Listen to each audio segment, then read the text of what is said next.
Welcome to the Nerd Party. I'm Darren Moser. I'm Philip Gilfus. I'm Daniel Prue. And this is City Alpha 3.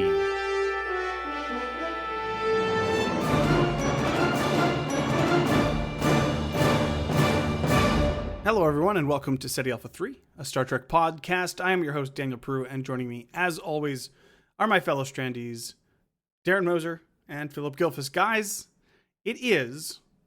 this is 2020. I guess that was my best attempt at being Barbara Walters, but it wasn't very good, I know. Wait, that's wrong. That's not the right. I wish I had my 90s Star Trek chronology book, because I'm sure something had to have happened in 2020 that we're supposed to be looking forward to. That's a good question. I don't know. I mean, the Bell riots, I think, are only 3 years away now, right? Oh, okay. Something to four? look forward. Well, we're in the midst of the eugenics war? No, that was the 90s. Oh, sorry. Yeah. World War III? Well, we're getting ready for World War III, I think. Oh, man, we're not even there yet? No. Oh, wow. So, we're not doing too hot, I guess, huh? For now. Hey, but you know what? Let's not jump ahead, because we will talk about 2020. But I want to... Ooh, Darren is flashing his book. Star Trek Chronology, The History of the Future. Let us know what's happening in 2020. But before we do talk about spoilers. That, I want to talk a little bit about the year that was. About 2000. I don't remember that episode. Oh, yes. It would be a great title. I'm going to save that one. Yeah. The year that was. It's not quite the year of hell. You could Star Trek it. The Klingon that was, or the Tribble that was, or something the Kelly like Cam that was. Anything good, Darren, you got in there? Yes, so the closest I can get is 2018 and 2025. 2018 is when the advanced sublight propulsion technology make sleeper ships obsolete. And they have a little picture of the Botany Bay. And in 2025, the reunification of Ireland. Speaking, it was mentioned in The High Ground by Data to Picard. So we're not... that may not be too fictional. There's a bit of a gap there. Yeah. I was going to say there's... But in 2030, in only 10 years, guys, Zephyr Cochrane, inventor of warp drive, is born. Oh, but that's World War III. Oh, no, it's born. Okay, so we still got it. It's born, yeah. Yeah, well. Interesting. So before we even get really into it, we've already traveled off on a tangent. But Darren, I and our listeners, I want to know, spoiler free, of course, because we don't want to give anything away. But this was a big week for Star Wars. It was. How was it? Mixed things I'm hearing. What is your succinct, spoiler-free review? I want to hear everything in detail, by the way. I always try to see Star Wars on opening night with a bunch of Star Wars fans. It's the best way, I think, to enjoy it. And so I got to see it at the Chinese theater, helped coordinate a bunch of characters out front. And it was besides being in the fourth row in an IMAX screen, so like reading the crawl, I'm literally turning my head. But besides that, it was a lot of fun. I felt it was fairly quick, which a lot of people are saying, but it does wrap everything up, which was a lot of fun. And I'm probably going to see it again this week. And I've heard also that the second viewing is much better because it's easier to absorb everything. A lot of humor, a lot of good humor. C-3PO is hilarious in this movie.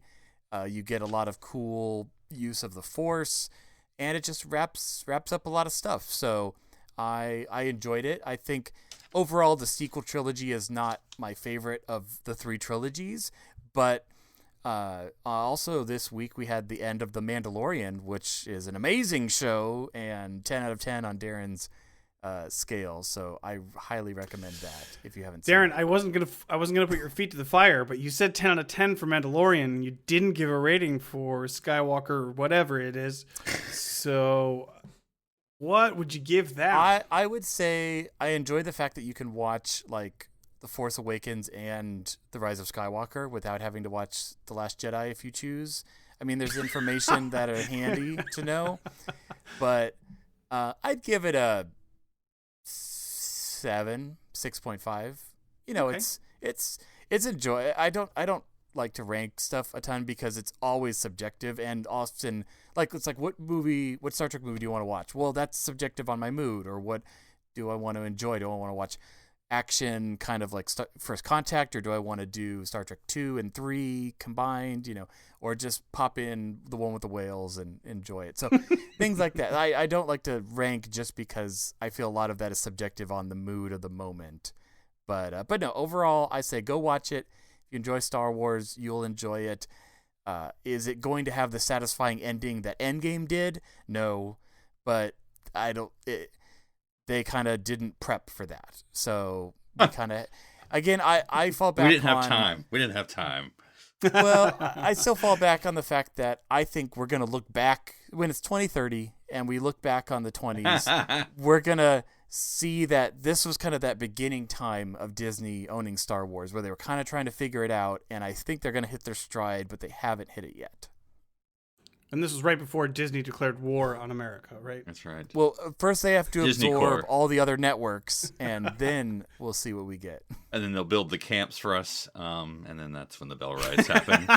The Mickey camps.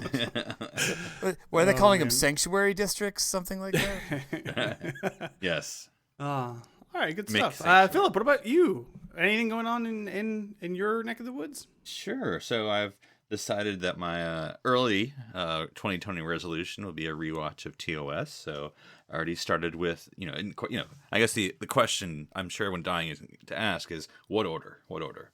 Well, because CBS All Access is now, you're supposed to be your primary gateway. So it's whatever order CBS All Access has TOS in, which I think is production order, because The Man Trap was first.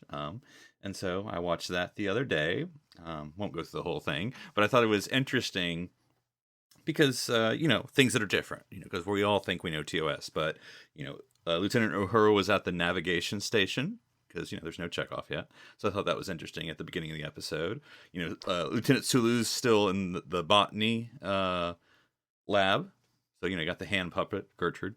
But so I thought that was kind of cool because, it's not the same that there was no Scotty. So it's not everything that you're always used to.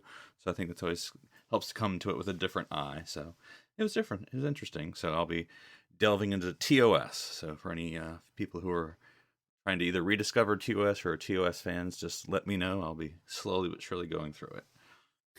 So I was gonna ask, do you have a schedule, or is it just you want to watch it by the end of the year? Catch me. In my other podcast hat, this is obviously new Doctor Who will be coming out, or has come out. But by the time you listen to this, New Year's Day special, it's going to be part 1, and it's going to be coming out Sundays in the evenings, at least on BBC America, for about 10 episodes. So that'll be January and February and a little bit of March. And so got new Doctor Who, so that'll be all to catch up on as well. So a lot going on. Excellent. Well, that's great to hear. That's a perfect segue into what I wanted to talk about. We'll start, of course, as you often do. Once we've just turned the corner into the new year, let's reflect just a bit, on 2019. And in 2019, yeah, we only got one piece of new content. Well, a part of a piece of new content, and that was the latter half of season 2 of Discovery. But I would say that it certainly hasn't been quiet on the Star Trek front. And I don't want to kind of go through the whole list, but it was unfortunate that we lost so many Star Trek actors this year as well. It's been a rough year as far as that's concerned. But 2019, I think, kind of feels like a bit of a transition year. It feels like Discovery was maybe the proving ground or the testing ground, and then this was the year everything ramped up into back into Star Trek 90s overdrive, it feels like. So while we only got Discovery this year, there's plenty coming next year, and we'll talk about that as well. So what do you guys think about this year in Star Trek specifically? Trying to stay optimistic. Again, like I said, we lost a great many people, so it's hard to avoid that. But optimism, Daniel, optimism. Yeah. Right. Well, we had the short treks as well, which of course were just short treks. But I think, and I don't know, this is a backhanded compliment as always for me, right? an experiment in Star Trek. I'm sure that sounds like an insult to Discovery, and perhaps it is. But, we're trying different things. We're trying it on streaming. We have this new concept for a series. We had the serialization. We had Spock. We had Pike. We had these short treks now that are kind of trying new things, animated, CGI, and, playing off the revived popularity of Pike Trek, which, I don't know if I had asked you at the beginning of Star Trek Discovery, hey guys, you ever think people will be craving a series starring Captain Pike? And like, I don't know, I guess, whatever, maybe. But Here we are, folks. And, if you listed like your top 5, maybe what the fans are hungering for that's not already out there, I think you would get Star Trek Pike or something. But anyway, so no doubt that there's a revival of Trek, and of course we had the remerger, right, of Viacom and CBS, which that's going to be a thing, hopefully, theoretically. And so I think it's as use a sports term, which I know is foreign to all of us, it was a rebuilding year, in a good way. And so I think it's set us up on a firm foundation for 2020. Now let's get out there and win. Show some hustle. Death to the opposition. Death to the opposition. I would say, while I did enjoy Discovery this year, I definitely haven't found myself like longing to watch it again, like to reabsorb, maybe in preparation for season 3 next year. But I'm very excited about Picard show coming out, and we got a lot of our first trailer. We got speculation. It was fun to speculate about, what does this mean? Or, oh my gosh, Seven's in it. Or, oh my goodness, that's Hugh. Like, what's that? Why does Data look so weird? And was been great for our discussion, as we talk weekly about Star Trek, talking about new content. As always, we got that. We got a lot of that experience talking about what's on the horizon. But I would also say, it doesn't quite feel like we're heading into the saturation levels we had in 90s Trek.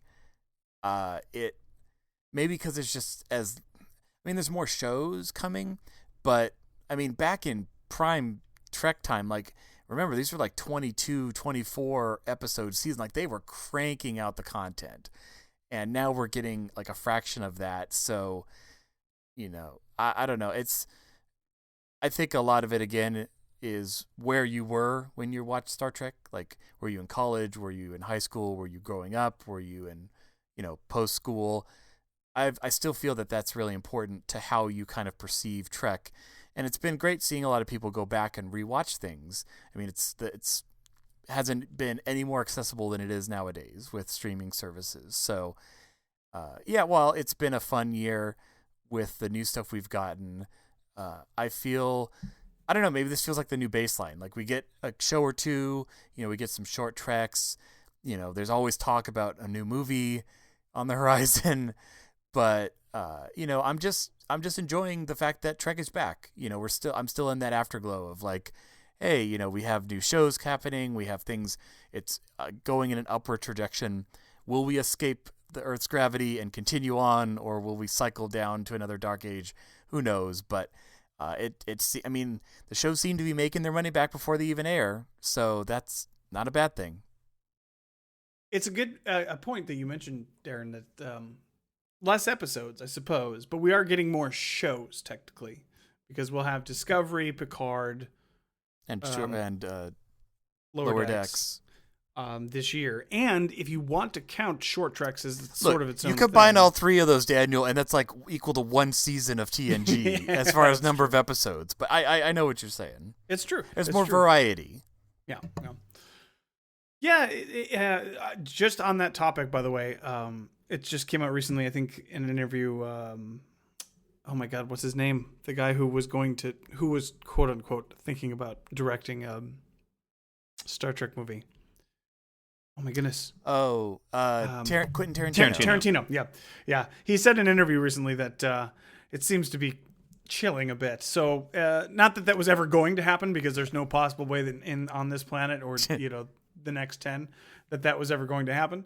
But it certainly seems to be the fact that we're not going to see it anytime soon. Although the rumor mill seems to be kind of heating up in terms of a 4th JJ movie. So we'll see. We're still. It's not like you mentioned, Philip. The merger could change stuff. We have no idea what that's going to do to the whole situation. So, what I would love to see? I would love to see. I think the fourth movie just go time travel crazy, and I want us to like dip in to Picard, and like everyone who's still alive needs to be in this movie. I don't care how you make it happen. Make it happen. The Nexus. That's how you do it. Oh, there you go. The Nexus. Or the Guardian of Forever. Oh, yeah, that would work. TOS themed. 2019 been kind of an interesting year. A rebuilding year is a great way to put it, Philip. That's funny. And now let's move on and talk about. Wait, are we rebuilding the ship on the planet surface with welders? Because that's what it feels like. Like not in space with the cool. Well, you have welders either way, Darren. Whether they're space welders or terrain welders. I don't know. Gravity welders. I don't know what you call them. Ooh. Anyways, but that's it. That's it. We're done. Hey, let's wash our hands of it. 2019's over. If you're listening to this, it's a new start date. 20. So let's talk about what we have to look forward to, because this is exciting. Like we just mentioned, we're getting Picard in 20 days. Oh, crazy. Yeah, Picard is on the, I want to say, like 23rd the or something? 22nd or something. Something like that. The Thursdays, I think, 26 or something. The 23rd, the Thursday. Yep, you're correct. So it's once not a week, a Tuesday. Right? They had the opportunity, but they didn't go for it. It's they're doing just one a week, right? Like they do Discovery. Yes. I would assume so. Yeah. So that's obviously the biggest. I think keep that subscriber money coming in. Yeah. I think that's the biggest thing, and it's also the thing that we're holding out a lot of hope for. Hopefully, not in vain. But Picard is not only a way to bring the story forward, but it's obviously looking back into the franchise's history with one of the most beloved characters in Star Trek. And obviously, we don't have to belabor that point, but I think CBS also has a lot of pressure, a lot riding on this. I think depending on the success of how this goes, we could see a lot more legacy Trek bleed into new Trek, or we can see them pivot and move towards something newer or stranger, different. But who knows, if Picard takes off, it's the runaway hit of CBS All Access, we could start to see, Voyager 2 or Voyager A or something like that. And so this is a pretty maybe big some deal, sort of Q show where he just snaps around the timeline or something like that. Oh, that would be fun. We should do a show where we talk about really obscure characters getting their own CBS All Access show, or even a short Trek. That'd be fun. So obviously, that's what I'm most looking forward to. What else do you guys want to see? I mean, you can mention Picard as well. Of course, I mean, obviously Picard, and you kind of mentioned all of that, and I'm excited in the same way that you are, Daniel, where it's Seven and Hugh and legacy characters from the Prime timeline. Like, we've been wanting this for a long time, and we're kind of getting towards the edge of some of these people's lifespan, and we need to see it before it goes. But I'm actually also really excited for Lower Decks, for something that's totally different, for something that, I mean, animated has a lot of possibilities because you can animate things easier than you can create in other methods. So I think it could be really interesting there's been a lot of great animated Star Wars, like, that's told really good stories. And again, if they're going to tell good stories, or again, make it an anthology pop around show, like whatever they end up doing, I'm really excited for Lower Decks. Even just the Lower Decks concept, something, the other crew, the lower decks, the people that aren't on the bridge. That, I mean, how many times have we joked about, it's like, oh, there's a red alert, don't know what's going on, there's no screens here, so just battle stations and pray to, the great bird of the galaxy.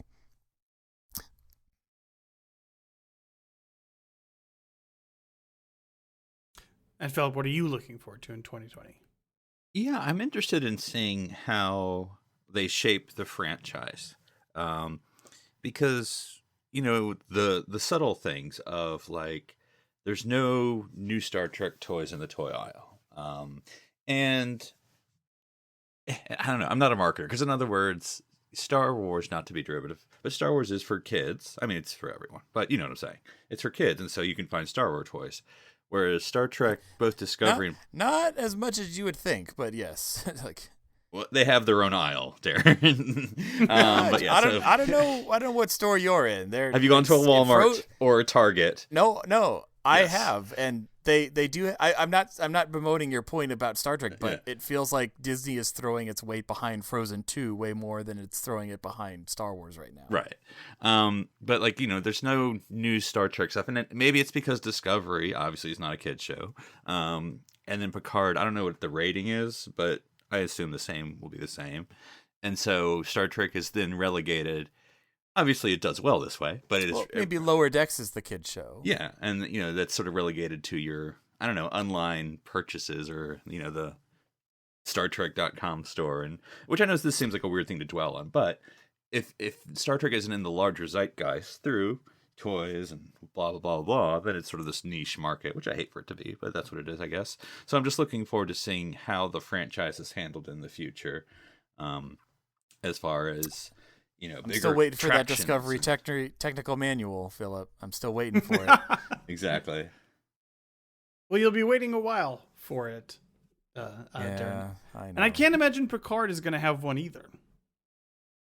And that's that's an interesting topic as well, but it's probably a different topic. But where is are any of these shows going to itch that science fiction scratch? Like hard science fiction. Like now with so Picard feels more like it's going to be a character show and a plot-driven show. Right. And we've talked about this on Discovery 1,000 times, but like we never get these one-off. Never, but very rarely do we get these one-off science fiction episodes where they're telling just this interesting science fiction concept story, and it feels like even going deeper now, like even with Lower Decks, is the little we know about it, but like none of that is that. We're not going out and exploring. I guess you could say they're doing that with Discovery, but I don't trust them for 1 second that they're going to do anything interesting with that concept. They're just going to be in the future. I wonder what show do we have coming up, because we have 12,000. We'll have that aspect to it. Well, I wonder with Lower Decks, because it's animated, and I know even, and Darren, you'd be smarter than me about this, but even kids shows do have some serialization, but not that Lower Decks is necessarily a kids show, because there is going to be a Nickelodeon show theoretically. But I wonder if animated might be more episodic, or if they're just still going to be like, no. Well, it really depends. Like I've seen a lot of shows where they do mini arcs, like a 2-3 episode story with the characters. Clone Wars did that a lot, but then you have other shows where, where it's more episodic.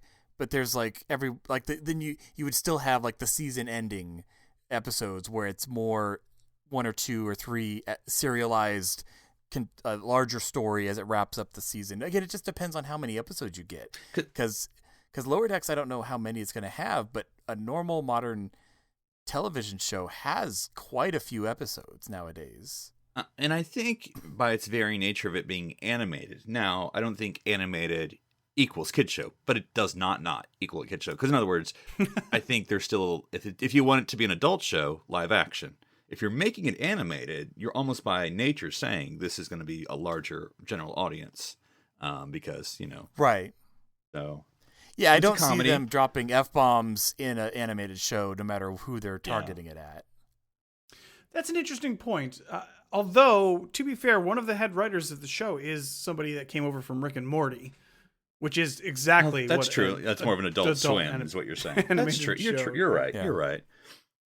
I don't think they're going for that. I agree with you. It's probably going to be a much for younger viewers, but even in that, because that's teenagers at least.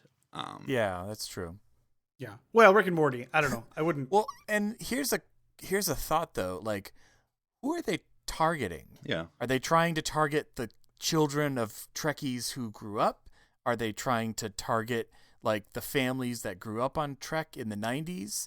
Like, for my generation, my kids I'll show them some episodes of TOS and maybe a few from TNG, but they're not really gonna get any concepts beyond that. And there's certain episodes of Next Gen that I won't show them just for the kind of they're kind of scary. But is the animated show going to be something that, like, I'll show them the animated series, the TAS, any of those. Those are totally suitable for children. To put them to sleep? Oh, they're not that long. They're not that long, Daniel. No, I can't. Yeah, no. I wish they would go to sleep. Ugh. Kids love tribbles, Daniel. They love them. Especially purple I've ones. Or pink tribbles are the best. But yeah, no, it was just making me think, because again, comparing again to like Star Wars, you have them releasing almost in these like, okay, now we got to get the next generation in. That versus I wasn't even trying that one. That was so good. But it, well, by its very nature, executive, that it's on CBS All Access. I don't think right. Obvious. Well, again, we're not marketers, but anyway, theoretically, even teenagers, young, are not going to CBS All Access. I know CBS All Access wants them to. They're not going to. So, but I think it's the Darren market, or maybe even a little older kids. But anyway, that it's the kid or the adult watching. You grew up on it in the 90s. And then the kids will also be watching it because it's a cartoon. So it's basically something for the family. Yeah. And then you're just now hooking the kids into like, oh, this Star Trek thing. Okay. So yeah, I don't know. I think, like Daniel said, though, I'm very excited for just a variety of Trek to be out there. I don't want it to be in the 90s, it was like, here's the ship show, and here's the station show, and here's the, far away from home show, and here's the prequel show. And I don't feel like we're ever going to get siloed like that again. I feel like we're going to have so much variety coming with Picard and Lower Decks and Discovery and whatever else they come up with. I mean, I'm sure they're going to eventually come up with another show, after that, if things continue positively. Yeah, I think it'll be, and this isn't a bad thing necessarily at all, but like, after 2020 or even 2021, like you have, a fan gathering or a fan convention or whatever, then you sort of silo people from there. Like you all come in the same door, but from there it's like, all right, Discovery Room's over here, Picard's over there, Lower Decks is, because I mean, you could love them all, I'm sure, but I doubt everyone will love them all equally. And so, these people will be like, oh, this is what's going on in Discovery Season 3. And like, I don't care. This is what's going on in Picard. And like, oh yeah, Lower Decks is hilarious, So, because it's interesting because, okay, let's say you're a new viewer of Star Trek. Are you getting hooked on that particular show, and then do you dive into the back catalog? I mean, that's the big thing Star Trek has for it, is the back catalog. Mm-hmm. Because versus, again, like Stargate or Star Wars, where you go back to the old movies. But I mean, now, Next Gen was late 80s. I mean, that's a long time ago at this point. So I'm just saying, yesterday, Darren. New viewers are not going to have been familiar with that, and it'll be. Honestly, you could have viewers who'd be like, "Oh, this Next Gen is a lot like the Orville." It could happen. Is Orville still on? It is Hulu, moved to Hulu. Oh, that's right. But it hasn't come out with season 3 yet. Oh, yeah. But there's a bit of a break, basically. I think I watched all of season 1 and then stopped. Yeah, 2 was good. 2 was good. Anyways, yeah, the thing is, the problem here is... A lot of Trek cameos, so that means eventually we need Orville actors to cameo in Star Trek, and it's full circle. Which, depending on how well season 3 goes, they may have more time to do those, so we'll see. Yeah, that's true. Yeah, and the thing is, like, it's interesting, but we don't. It's all speculation because we don't really know hardly anything about the animated show yet. We don't know anything about Lower Decks really. Well, we have a couple of shots of the characters. Well, the concept, there's going to be, this number might be wrong, but just go with me. There's 4 bridge characters. There's 4 main characters to us. Might be 3 or 3. I can't remember if it's 3 or 3 and 4 or 4. But anyway, and so that'll be like, you'll see the bridge people, but we'll follow the 3 youngsters. Yeah, it's interesting. It's interesting and new, and at least it's something that's fresh. It feels like to me. I am excited for it. I don't it's not like I can't wait to see it or I'm dying for it or anything like that, but it's at least a new direction for Star Trek, and I hope. I mean, animated and comedic in tone, so that'll be new approach. Yes, it will be new because Star Trek oftentimes is funny, and oftentimes unintentionally. So we'll see. Hopefully, they hit all their marks on that one. But okay, and who knows? Maybe we'll get a show that's not Federation based. I mean, maybe we'll get a Klingon show or a. Well, it's called Section 31, and it's coming to a. Oh, that's right. I had honestly forgotten about Section 31. Totally forgot. I'm like, I'm sure they're gonna make other shows. Yeah, totally forgot about Section 31.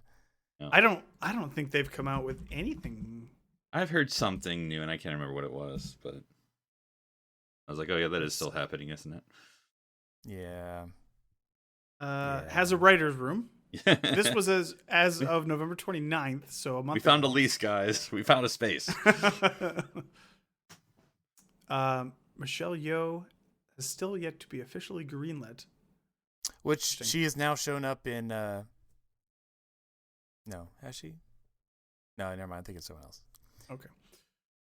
Yeah, so we'll see. That show not necessarily waited with bated breath for, but there is plenty to be excited for, whether you are a Section 31 fan or not. And like you mentioned, Darren, maybe we'll get all these crazy ideas, and hopefully they go in 18,000 different directions. So I think 2020 is going to be a good year, especially coming from your perspective. In 2020, will we see a new Star Trek game? No. DVD, maybe Blu-ray.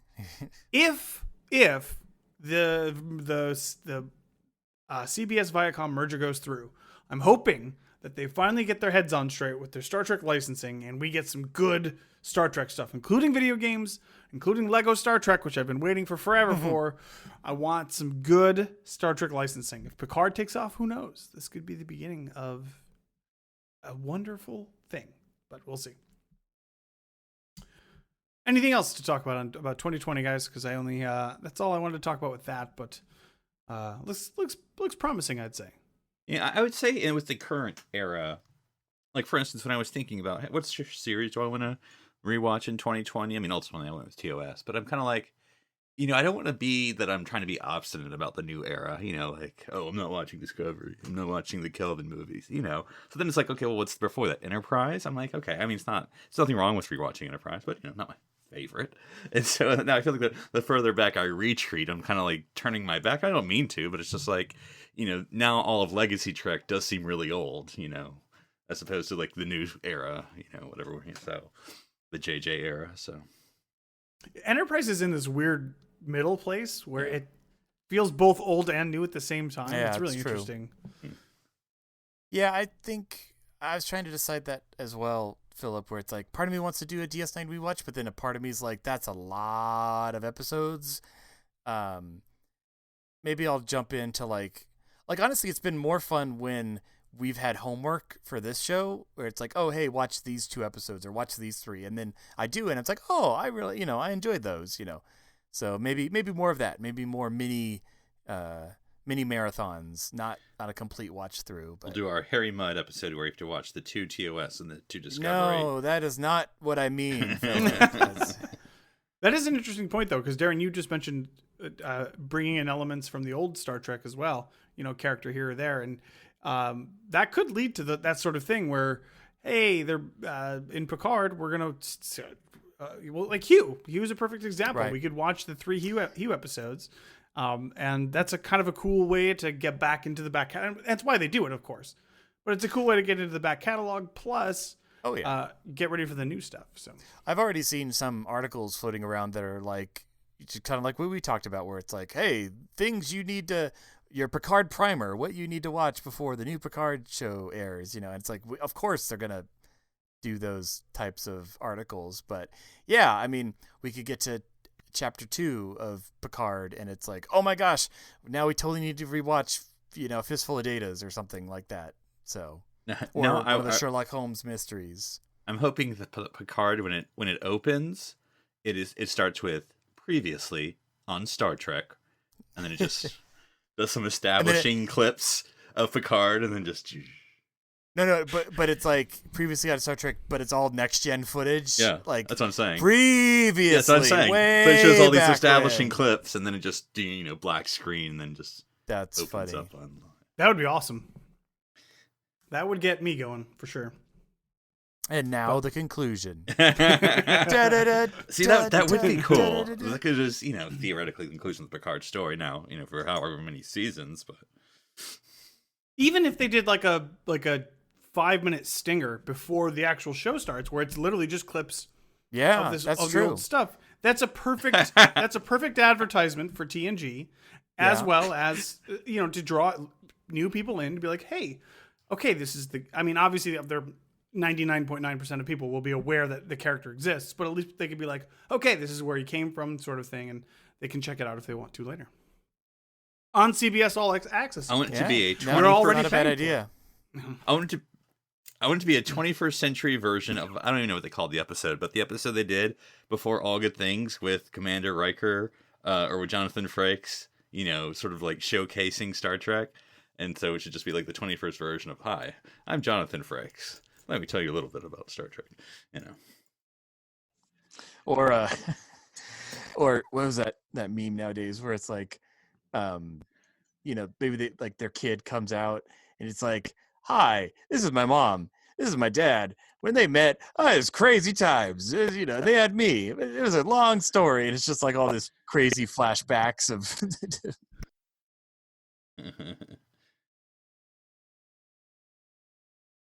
Or they're just going to have the guy from the Marvel series from Ant-Man explaining everything that happened. Yeah, that'd be great. So get this. This guy Picard, and then he had the ship, and it was awesome.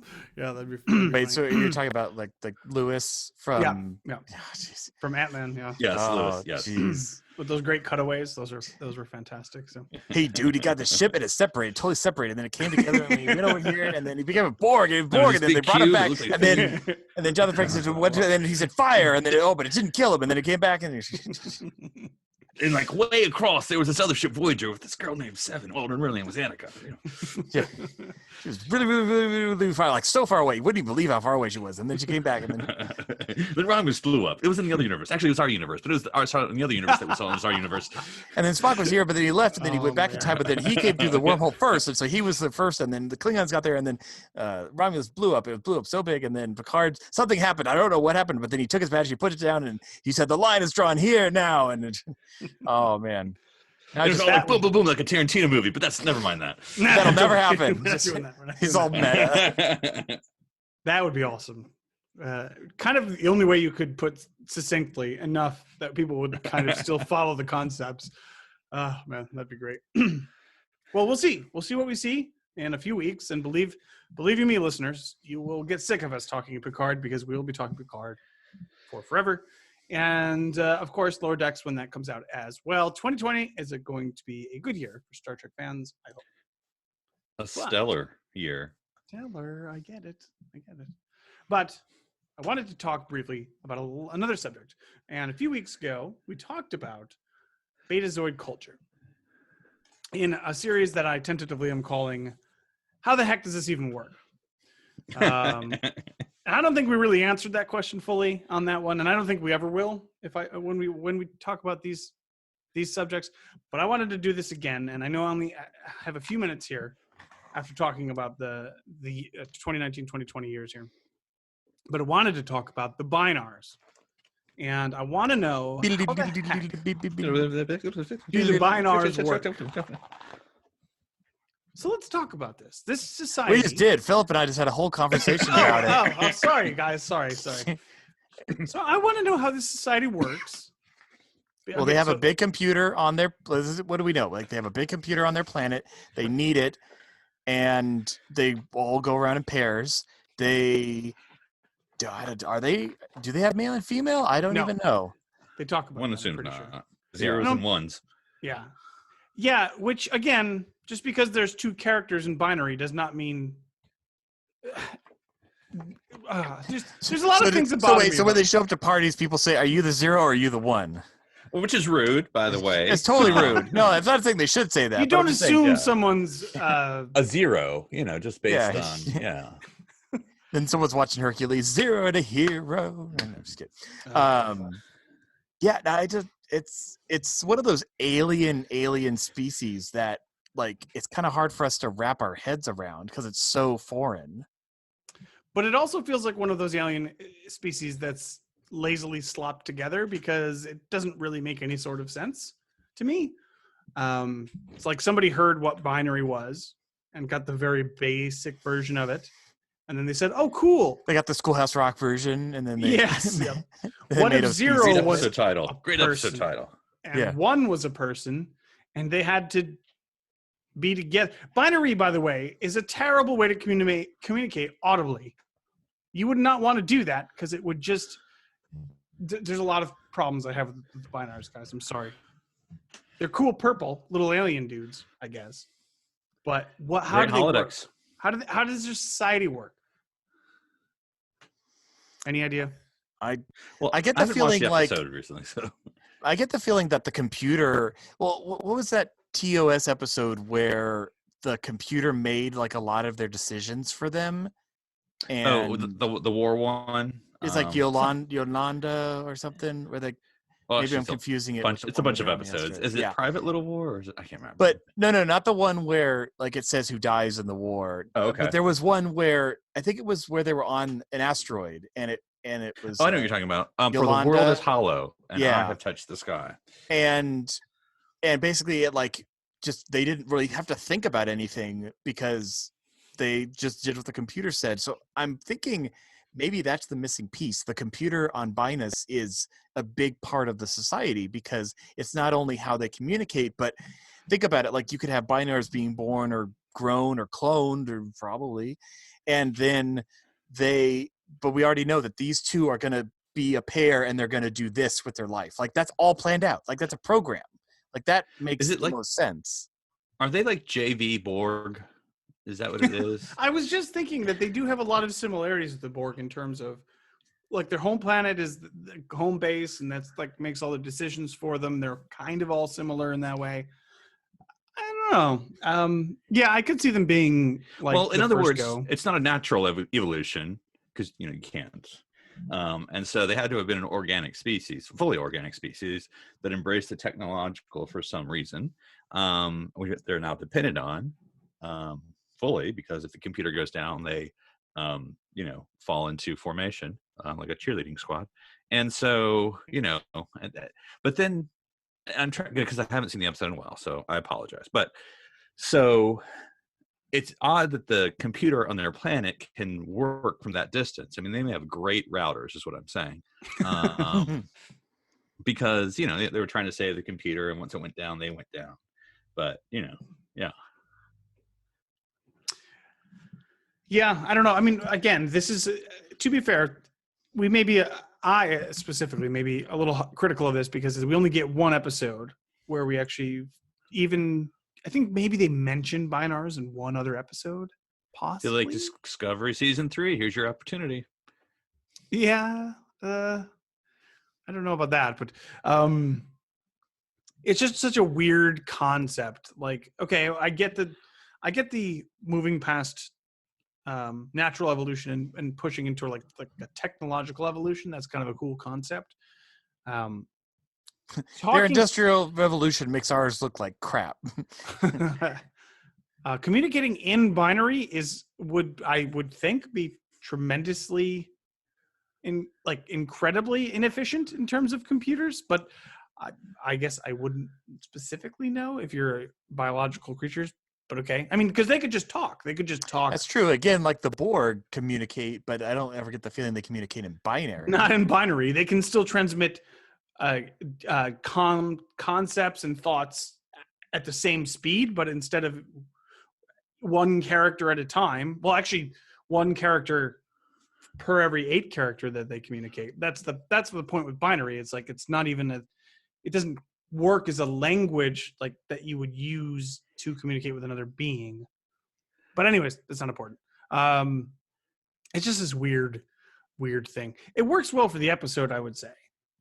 I like that episode. I think maybe the problem is maybe some stereotyping or maybe some whatever glossing, but maybe we're giving the Bynars too much credit because after all, they're just, and I know Daniel, they're not one of the big stars on the flag, Philip, is what we're saying. No, they're just the IT guys of the galaxy. I mean, they're not the highest level on the chain here. I mean, yes, they're good at what they do, just what they do. No one said they're great poets or philosophers or anything like that. But you want a good holodeck support, they're the people to call. That's it. Well, actually, I think their Yelp review for that last install wasn't going to, They're great gamers. Did upgrade, but also only a 4-star because stole ship in the process. Like that brought it to homeworld. Right, but you're saying the installation went well. That's what we're going to focus on. That was the job that was promised. That's right. So really, that's what you have to focus on. The IT people. It's interesting. I was just thinking about this, that this episode, 110011110011, and Where No Man Has Gone Before, both feature crews of people from outside the Enterprise that come onto the ship under the guise of upgrading it or improving it, and they muck it all up. They're kind of the same episode up until that point, pretty much. Well, it's like the ultimate computer in TOS when they upgrade the computer and it ends up killing everyone on the Enterprise during the war games. Mm-hmm. So maybe this is a Star Trek trope. It's a metaphor for Windows. Be wary of upgrades. Even the writers have to deal with computers, so I guess it makes sense that it would bleed into the episodes. Hi, I see you're writing an episode of Star Trek The Next Generation. My name is Clippy. Is there anything I can do to help? But, yeah, no, I think, it's, again, just, like you said, what is their role? I can't imagine a entire starship of binary people just coordinating it, Maybe they just work, in holodeck. I think two people are forgetting. Are there some binary assistants for Zimmerman? Because that'd be awesome. I think there's two people who are forgetting they played a role-playing game where they were exchanged for a Bynar ship and served aboard there. But that's fine. That's fine. Interesting. I'm looking at the Bynar page, and the concept art was that they would have asymmetrical skulls. So each one of them would have like a larger left hand or a right hand side of their skull than the other one, which is weird. Yeah, well, see, I think that runs into problems because that goes into a sort of a left Twix, right Twix philosophy. Right. That there's going to be always a left Bynar and a right Bynar, or a zero right Bynar and a one Bynar, so like you said, do they just create at birth and then match up or something? Do you swipe left? How do these things work? Do all Bynars have twins, and you're born with your, sibling? Well, Who knows? We don't cover any of that. No. You create one, and then you're required to copy and paste the other one. But it's a mirror. It's not a perfect. It's a. Yeah, that's a good point. I don't know. It's another one of those species that just doesn't make any sense to me. It's alien. A one and done. It works for the episode. Yeah, you see them, but once you don't want to think about it too hard. Yeah, it's why the Bynars will never be, like you mentioned, Darren. They're not going to be one of the big stars on the flag because they're not fleshed out enough. They don't make sense enough to even build a concept of a character around, like the Vulcans and the other ones. Well, Andorians. No, Andorians, of course. I'm Tellarites. kidding. Tellarites is what it was a joke I was making, but at least those are kind of complete thoughts. Like Vulcans, okay, they're people, but they don't have, or they hide their emotions.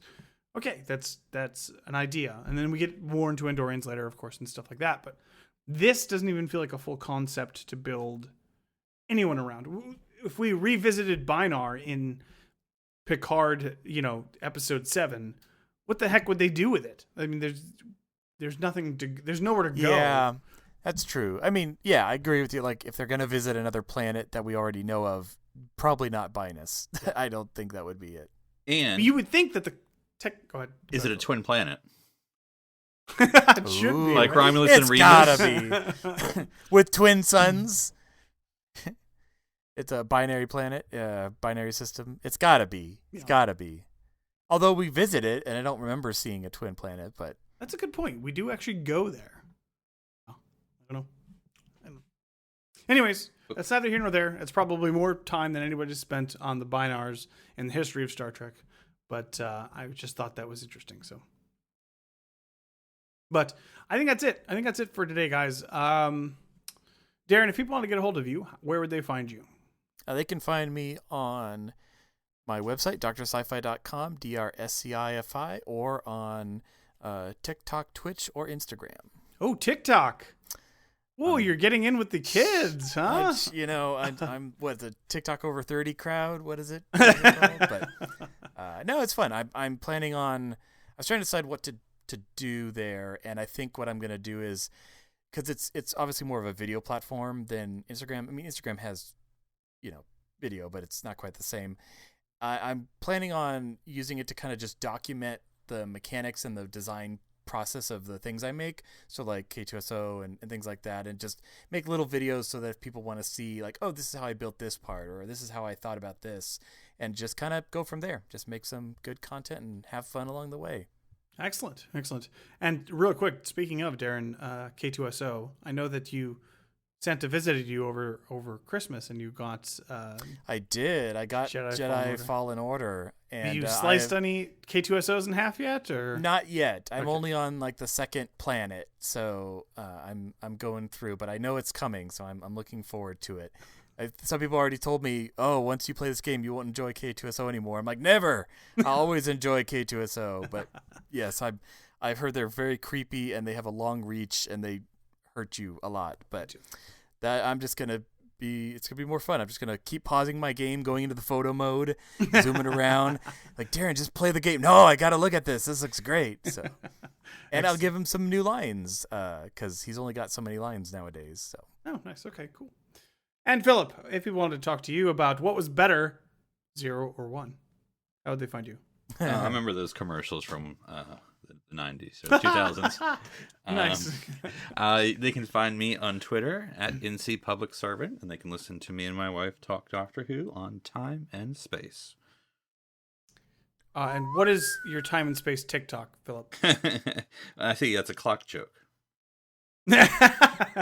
Well, he starts by showing the last post he'll ever do, and then he goes all the way back to the first post he ever does. A little River song. It's a little timey-wimey, I clicky-wicky. can get behind that. But excellent. And if people want to talk to me about 2020 and beyond, they can find me on Twitter at OneUpDan. That's the number 1, not the word. All right, fellas. I'm Daniel Prue. I'm Philip Gilfus. I'm Darren Moser. Stranded here on SETI Alpha 3. Come!